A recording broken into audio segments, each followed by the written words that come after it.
So, welcome to the next in the Presca Lunchtime sessions. These are the webinars. I'm Rob Webben, co-founder and CEO of Presca Sportswear. We're the world's first climate positive sportswear company. And today, really chuffed to be joined by Ed Plowden from Sustrans. So, any cyclists in our community, I know there's lots and lots, will already be aware of Sustrans, but you might not know of all the amazing work they're doing. So, I'm really chuffed to speak to Ed and find out more about all the cool things you're doing, Ed, Sustrans, and how we can help and get involved, I suppose. So, Ed, do you want to give a bit of intro to yourself and to Sustrans, and then we can crack on?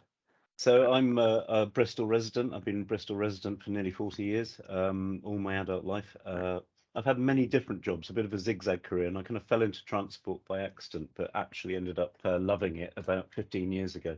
And funnily enough, my dad was also a transport expert, so he was probably more pleased than I was when I got the job in transport, and I've kind of got stuck there.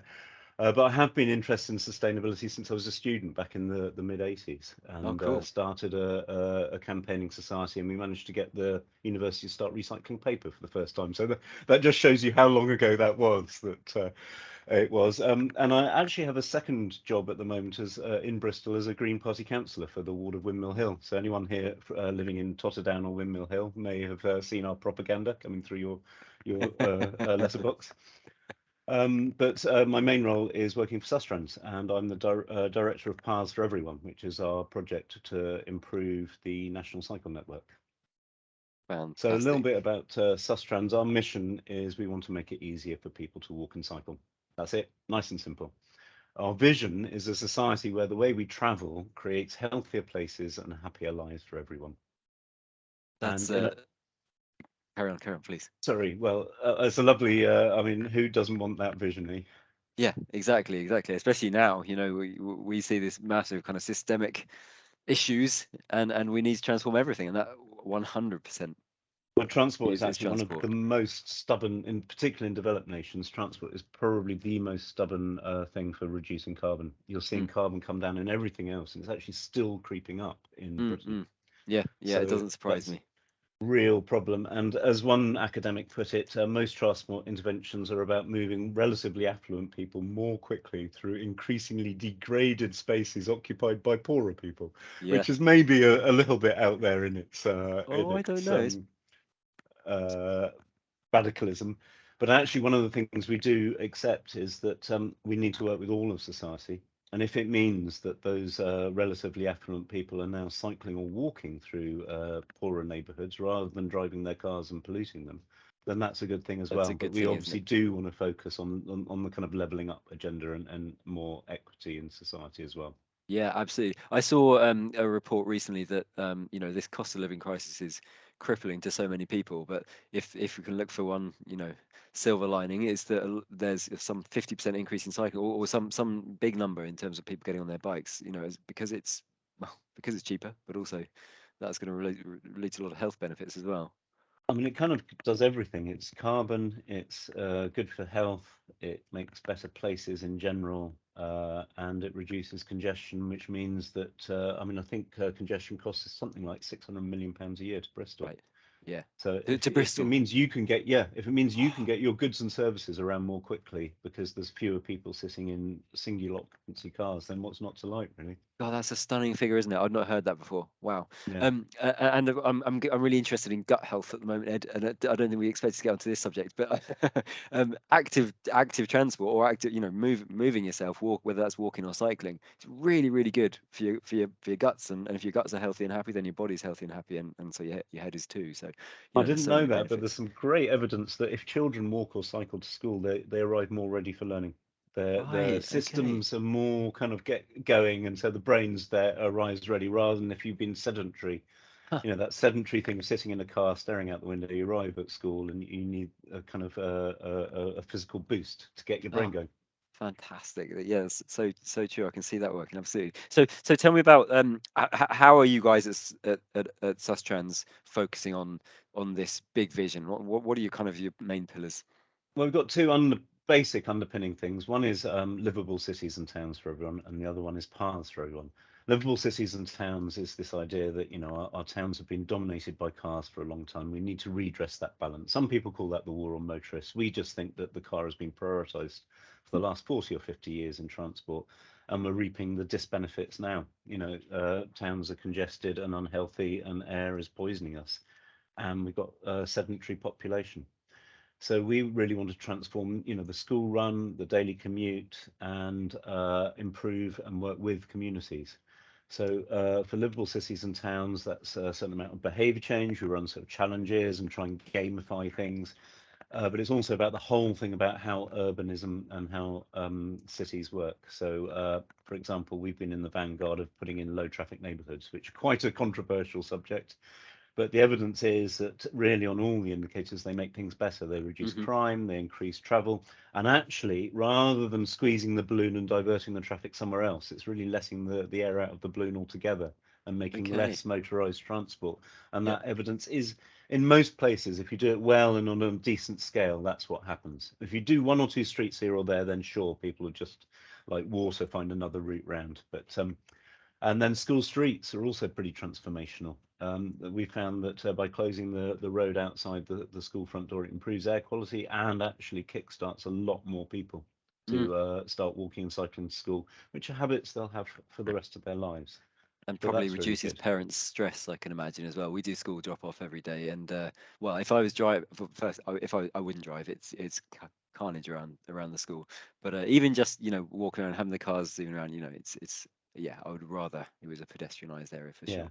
I mean, some Um, people have to drive, so you of know, course. because of disability or whatever. So you know, there's always allowance made for that. But it's really great when you can get people to. Some of the places have opened up pub car parks, which obviously aren't being used at 9 o'clock in the morning, Mm, and then do a walking bus to school, which is a really lovely idea, and you really get some good buy-in. yeah, that's neat. So, and the other thing we want to look at is the way we actually shape the cities is different. So 15-minute neighborhoods that you should be able to get everything you need and want in your life within a 15-minute walk of where you live. Hmm. So rather than having all the shops down in Broadmead or, you know, in the city centre and offices in the city centre, really trying to think about neighborhoods and make them mixed use. So Fantastic. that's something that's quite nice to see in planning policy throughout the city, which is good. And one of the crucial things we do, and when I was talking about sort of reducing that balloon, is we collect evidence. So we're both proper scientific evidence and that lovely kind of human evidence, Hmm. just try and one, convince people it's the right thing to do, and two, inspire people to go Great. ahead and do it. Because there's always that argument, isn't there? Whenever you try and change anything really, but you try and, like you say, pedestrianise an area, that the shopkeepers think, well, this is, I'm gonna lose trade, but actually the evidence seems to be pretty compelling from what I've seen that actually that type of approach is very beneficial in the longer term. And Um, if since we're talking about Bristol in Cottam Hill, when residence parking was a very controversial thing a few years ago, mhm. the traders on Cottam Hill all said we don't want it. After 6 months, they said, "Can we extend it to a Saturday, please? Because we're seeing that the car that used to be dumped outside our shop all day long Yeah, is now moving every half an hour, and Saturday's our busiest day, so we want that turnover, please." interesting. So that is quite interesting, and of course now part of that Cottam Hill is actually getting completely closed to traffic. I know, So which is lovely. Yeah, it just transforms an area, absolutely. So, so that's the city side of things. yeah, Tell me about the paths because that's, I mean, that's so your area, isn't it? yeah, National Cycle Network. So the boilerplate text, I'm going to read it out, is a UK-wide network of traffic-free paths or quiet roads for everyone connecting cities, towns, and countryside loved by the communities they serve. So that's a lovely thing because it gives you both the people and the kind of paths. We're the custodian of the National Cycle Network. We only actually own about 1.5, 2% of the Mhm. 12,500 miles of network. It does go through pretty much every settlement of over 10,000 people. It goes through every national park, and it's pretty ubiquitous. Wow. If you think that it really started in late 1995 with a 42.5 million pound grant from the lottery. It got another big lottery grant in 2007 for 5 years, another 50 million. And the amazing thing was, because we work alongside other people, that 50 million, we managed to actually do 176 million pounds worth of work. So pretty Fantastic. much more, 3.5 times the grant from the lottery by working with councils and gearing in that extra funding and aligning ourselves with them. We did that. Um, its reach is 12,500 miles. When I first started, it was 16,500 miles, but in the words of our own chief executive, some of it was crap. And in that sort of at one point when we had that kind of real oomph to grow the network, you'd have these beautiful off-road path here, another one here, and they just joined it up with a bit of Nothing. dual Yeah. carriageway or something, or Yes. Yeah. dual carriageway or something, which is just inherently frightening. Mm. Having cycled myself on the National Cycle Network, Land's End to John O'Groats, Oh. you Okay. were really able to tell in that kind of visceral, physical way the bits that we were removing Mm. from the network because they Mm. just didn't feel too Didn't good at work. all. Yeah, that's What we have interesting. done is sort of rerouted bits, so you've still got some of those long range routes as well. Brilliant. I'm Um, a huge fan of the network. I've been a Sustrans supporter for a little while now, well, quite a while now, and Great. but I love getting the booklet through. And what I really enjoy is, oh, have you seen this route? And it's always a daydream. I rarely actually make it to those stunning routes that they show. But every time I've been on the network routes, I think I always feel like they're so they're so well set up for the most part, like you say. I think that's a testament to the work that's been done over the recent years. Yesterday I went from Newport to Bath on number 4, which is one of the big classics, isn't it? And that was great. Just had such a nice ride, and the weather held, which was nice. But I know you're not responsible for that. One of the things we're trying to do is encourage the government where it is going on quiet lanes, and we just haven't got the business case to sort of build an entirely segregated thing. The current government guidance says make it very subtle. Little wooden posts say, this is Mm, a quiet lane, and doesn't speak to the motorist. So we're trying to bump that up and mm, reduce the speed limit, but actually have signage saying you should expect to see people walking, cycling, and on horses on right. this road. So it speaks to everyone, not just the cyclist. Yeah, that's fantastic. The other thing we've got, which is amazing, is 3,500 volunteers up and down the country who work for Sustrans. Now, some of them are obviously, do internships and other things, but the vast majority of them are actually out on the network, helping us maintain it, helping us improve it, cutting back the vegetation, and so on. Is one actually the cycling and walking commissioner for London, who grew up in Bristol, called it an entry-level drug. And I really like that idea. The Yeah, NCN, you get your good experience of cycling, and then you maybe start thinking about how am I going to use cycling and more often and in more places. yeah. I So at the moment, only 5,500 miles are traffic free, and the other 7,000 miles are actually on road, almost always quiet roads. mhm. And in fact, 55% of the population live within a mile of the network, Is and that right? 35% live within 800 meters of the Huh. network, which is about sort of 7 to 10 minute walk. It is very extensive, isn't it? I mean, it's a fantastic Yeah, network. six 644 million trips last year, Wow, I which mean, is that's the value of it, isn't and it? actually the interesting thing is 65% of that is people walking. So we call it the National Cycle Network. We're kind of stuck with it. If you imagine that we've got Yeah, tens of thousands of signs and stickers out there saying National yeah. Cycle Network, people say, why don't you call it the National Active Travel Network or the National Lovely Paths Network or whatever, all sorts of different brand names. And it's kind of a difficult thing to change once you've Once you put all the got the signs up. infrastructure out there. Yeah. Um, Uh, So and that so, out of the people who use it, about 65% of them tell us that they're walking or cycling instead of using a car. So we estimate it's taken about 70 million car trips off the road that's epic. in any one year, And a lot which more is, to in any year, goodness me, and a lot more yeah, to come as well. That's so great, and yeah. what a positive kind of vision for how we could be all traveling around, to get to Yeah, and work, for example. depending how you measure it, it's somewhere between 2 billion and 4 billion benefit to UK PLC per year. So there's different ways of measuring it, but That's value for money. it is really, isn't it? Yeah, Yeah, yeah. amazing. So, I mean, time is almost up already, Ed. Wow. But I would love to hear more just about how people can help. So, um, I mean, it's clear that any grant bodies out there need to be putting money towards you because it's fantastic value for money. Um, like I said, I'm a subscriber, and people That's can great. subscribe. But tell us more about how else people can help. How can we volunteer? How can we subscribe? Um, All these things. you can volunteer. It's a pretty simple thing to join up. One of the things that volunteers are doing for us at the moment, getting out with their phones with a special app we've designed and measuring and plotting all the barriers on the network, those dreadful A-frames and chicanes. We want to get rid of Okay. every single one of them across the network. Yeah. Get rid of or redesign, put bollards in so that they're much easier to navigate. And can We've anyone do that? Yep, anyone can sign up.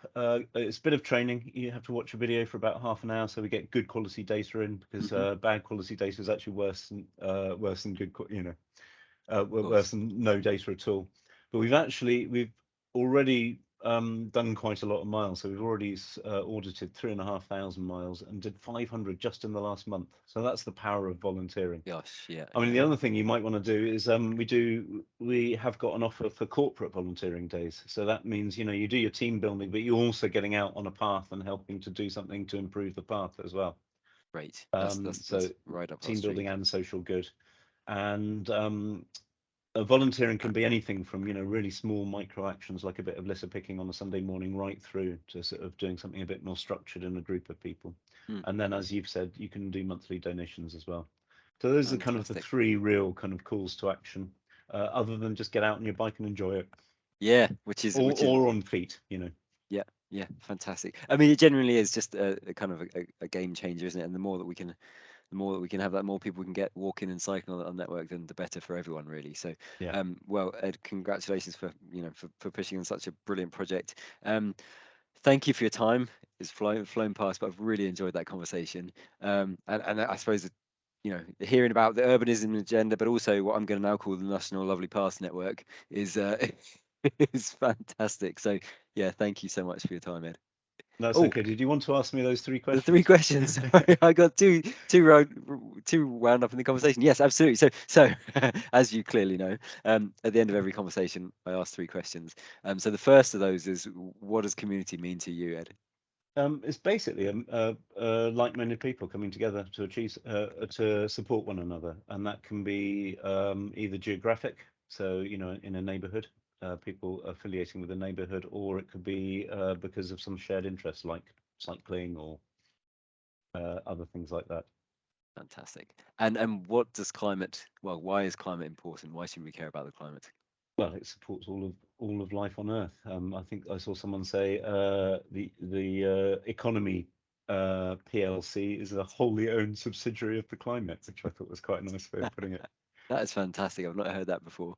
And lastly, what keeps you positive? What keeps you pushing for change at Sustrans and elsewhere? I quite like. I think the main thing that keeps me positive is we can still save the climate. That if we get the right adaptation and the right mitigation in place, then we can still make a difference. Not many more years that we can say that, but we're still able to do that. And I also quite like a quote from H.G. Wells, just back to my day job, which is, every time I see an adult on a bicycle, I no longer despair for the future of the human race. I think So that's quite a true. nice one to close on. That's so true. Thank you. Fantastic. A lovely way to close it. Ed, it's been a pleasure. I really appreciate your time and joining the conversation. And yeah, listen, like, keep on with the amazing work at Sustrans and beyond. And thanks again. Thanks for having me. Cheers. Bye Bye now. bye.